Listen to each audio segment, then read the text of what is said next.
The weekend has arrived and you and your boys want to step out. You get your cool clothes on, you put your favorite Dior Sauvage cologne on, you get to the line, you see all the beautiful women flocking in, and you're like, man, I'm about to get on all the hoes tonight. You get inside, you feel the music, you feel the vibe, and you realize you don't have any club game. And now you're watching this video. What's good, guys? It's your boy Chad here from Defund Simping. In today's video, we're going over 3 ways to improve your club game. But before we jump into today's video, I have a new coaching Discord. We have weekly calls. We go over approach anxiety, dating app profiles, etc. It's an amazing, dope community, and all it needs is you. The link down below will be available. Now, let's get into today's video topic: 3 ways to improve your club game. Before we jump into today's video topic, I want to address the elephant in the room. A lot of guys don't like going out, and I understand, but to justify and say things like, oh, I much rather pick up girls at Trader Joe's or the coffee shop. I don't know about y'all, but if I were to take an LA bar club and take an LA Whole Foods, that LA bar or club would be stacked with way more beautiful women than a grocery store. I went grocery shopping today and I did not see one, not even one attractive girl. About the butt, no finger rap, about the butt. When girls go out to these clubs or these bars, they kind of put their best effort into their appearance. They almost want male attention. I go to places where women want attention from men, and guess what? I'm in line and I'm there and I'm shooting my shot. Lillard, long range 3. So now that we got the elephant out the room, let's go into your first rule of club game. The first rule of club game is to not go out with the expectation of getting numbers and Instagrams. I get it, boys. It's a lot easier said than done, but if you go out with the sole purpose on just getting baddies, it's not going to work out for you. The reason I say that is because you want to have a good night first, and a good night is good jokes, good conversation, dancing with the boys. As long as that gets done, you had a great night. When you go out with the expectations of talking to a bunch of baddies, talking to a bunch of IG models, and then you fall flat on your face, now you think you had a bad night. When in reality, you didn't have a bad night. You had a good time. It's just girls weren't a part of it, and that's okay. The only way you had a bad night is if you sat on the wall with your drink held to your chest and said, damn, she bad. Damn, she bad. If you did that, then it's a bad night. I don't want you guys going out, trying to have a good time with the boys, and then you just put yourself on a wall where you guys aren't dancing, you guys aren't engaging with the crowd at all, and just saying, damn, she bad, damn, she bad. If you're gonna look, go say something. But don't sit there just looking at the hoes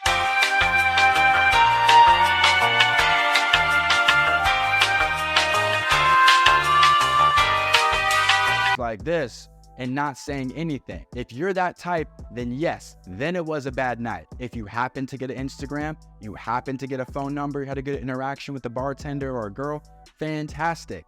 But if you base your night solely off of the results of women, it's not gonna be good, because guess what? You're gonna get let down. Even me at 6'1", handsome and all that shit, I can get let down, but I don't let women dictate my night. I dictate my night. As long as I was dancing to the music, you know, having a good time, that's what dictates a good night, not women. The second way to improve your club game is being able to identify choosing signals. Now, whenever I hop on the phone with a client and I talk about choosing signals, they're always confused. I think Myron from Fresh and Fit said women are a lot better with social skills, socially aware, whereas men kind of walk around a bit more clueless when it comes to women choosing them.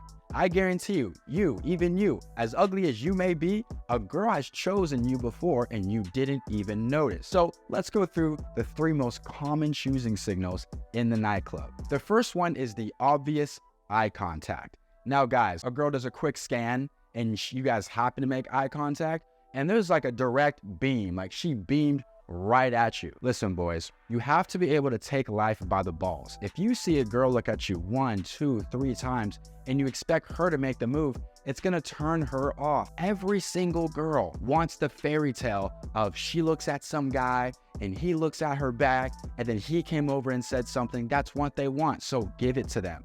But don't let your insecurities or the fear of rejection stop you from walking over to a chick and just saying, I'm over here stroking my dick. You don't even have to close. If you walk up to her and say, hey, what's good? And she's like, hey, and she turns her back to you instantly, okay, maybe you misread the choosing signal. You going to jail. You're going to jail. But I'd much rather you shoot the shot, right? Because she was looking at you, than you sit back all night hoping that she makes the move. No, bro, you make the move. I think it's time to shine, I've been waiting so long. One could have been lucky, but if she throws you 2 looks, that is your time to take your 2 feet and walk on over to her and say, what's up? I know the music is loud in there. I know it's hard to communicate, so keep your words short and to the point. Hey, what's up? Hey, what's good? All easy ways she can read your lips, so you don't have to freaking shout in her ear. She can read up here and know you're saying, hey, what's up? Hey, what's good? The second most common choosing signal in the club is the vicinity test. Fellas, girls won't shoot their shot with their words. They may shoot their shot with their eyes, but they're mostly gonna shoot their shot by putting themselves in an area where you are so you can make the first move. I've had girls give me 1 quick eye contact 50 feet across the room. Then all of a sudden, they were within arm's reach of me and my boys. So it takes a real G to notice, wait a minute, they were just over there. Now they happen to be within arm's reach of me. It's up to you to make the read. It's up to you to be like the quarterback calling audibles and plays and shit, because you have to be able to see women look at you from across the room and now put themselves in your vicinity. If you really want to test this out, walk across the room again, go to the next room. And if they follow you guys 2 minutes later, they're right back within arm's reach. They are choosing, but they're doing the vicinity test. They're trying to put themselves in an area by you so you can make the first move. And the third way a girl will choose you is by asking you bullshit questions. For example, I was out this nightclub in Hollywood, California, and this girl walked up to me and said, hey, do you know where the bathroom is? And I'm like, okay, it's either in this corner or that corner. Duh, right? The fact that she asked me that, I kind of had a feeling she was trying to talk to me, but she wasn't going to, make it so obvious. So she said, oh, where's the bathroom? So after she went to the bathroom, she actually came back over and said, hey, thanks, I appreciate it. And then from there, I started a conversation. But you see, they asked dumb questions.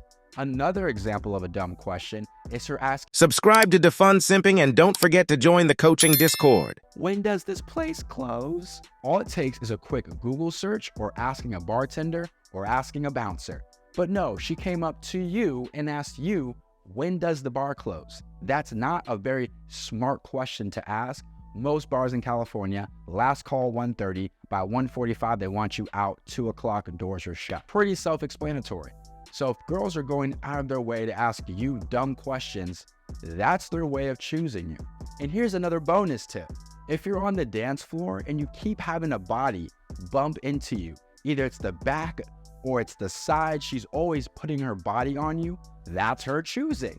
Because again, she doesn't want to open her mouth. She just wants you to feel bumped, turn, and when you turn, so is she. Then she's going to smile on your face, and then that's when you go for the conversation, or just grab her and start dancing with her. As you can see, guys, girls hardly ever shoot their shot verbally, so they're going to do ways that are mostly indirect so they can avoid hitting on you because they think you have a big ego or something. So make sure you are on the lookout for choosing signals when you go out, because trust me, girls are throwing them.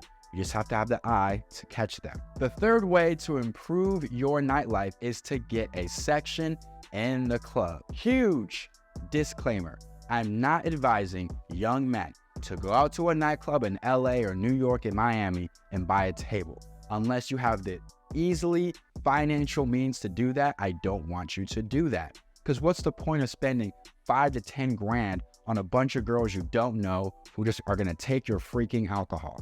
So what I advise you guys to do is either A, do this in like a mid city. When I was in Orlando, Florida, me and my boys got a table for like $350. We split that 3 or 4 ways. We have a whole section in a club and it's a lot cheaper. Or a lot of restaurants turn into clubs in small cities. I'm able to get a bottle of Casamigos for $300, split that amongst my 3 boys, and now we have a section at a poppin' spot for $100 each. Now that you got that disclaimer, let's jump into the reasons why having a section is dope for nightlife. The first reason why having a section helps is it gives you status. Think about it. 90 to 95% of the people there are going general admission or GA. By you having a section in that club, that makes you VIP, which gives you status for the night. And as a guy that's had sections a bunch of times, what happens is girls start looking at you. They start peeping you. Okay, who's in VIP? Because obviously her and her girls don't want to be in GA. They want to either have guys buy them drinks or end up in a section. So now that you have a section, you're going to get even more choosing signals. Now you can argue, oh, these choosing signals aren't genuine. They just want to drink. Okay, who cares? She's in your section. Now you can rizz her up, flirt with her, etc. The second reason why having a section so dope is you now have a place to bring women to. Think about it, boys. When you're on GA, there's no real place to take a girl. Either you get a drink at the bar with her or you're on the dance floor rubbing elbows with everybody else who's musty. So when you have a section, you now have a place to bring women to. It's away from everybody else. You have some elbow room. And now you and your boys can play a little bit of ISO, right? They can kind of isolate the girls from everybody else. Because think about it. Ever buying a girl a drink and maybe you walk away for 3 seconds and boom, another guy's right on her? Or you're on the dance floor trying to talk to her and you're getting bumped left and right by people trying to get through. Having a section allows you to isolate. So you don't have a problem with guys coming into your section, people bumping into you. You usually have a nice little rope that separates you and everybody else. It also allows you to pick a girl you like and flirt with her a bit. This allows you to pick which one you want, get to know her, talk to her, but make sure you're the ones holding the bottle, not them, because they may drink all your shit and you don't want that. Also, if you're gonna do a club game, you're gonna need a runner. Guys, let's just be real. These girls are not gonna sit in your section the whole night. They're gonna hang out with you and see, okay, is the grass greener elsewhere? So, I'm a designated runner. I'll go up to a group of girls and say something like this. When you have a table, girls are not going to stick around the entire night. I'm sorry, they're just not. They're going to see if the grass is greener. Are there other guys buying more bottles? Is there more attractive guys, etc. So you're going to need a designated runner to go grab girls and bring them to your section. Excuse me, you guys look like you need some shots. Come to our table. And it usually works because they see it as, hey, let's just go. If they're cool, we'll stay. If they're not, we'll leave. And make sure your boys are cool, calm, not too thirsty, and the girls will stay a lot longer if you're cool, calm, and not thirsty. So those are a quick 3 tips to improve your club game. Number 1, do not go out with the main purpose just to get girls. Enjoy the music, dance, have a good time. If you get numbers, great. If you don't, who cares? Number 2, get better at looking at choosing signals. A lot of times girls are choosing you and you don't even recognize it. And number 3, if it's in the budget, having a section is amazing. This allows you to walk up to girls, bring them to your area with your boys. You guys can talk to them, get to know them without anybody else trying to grab them. And with those 3 tips, guys, that should easily up the club game. You guys have a wonderful day now. Peace.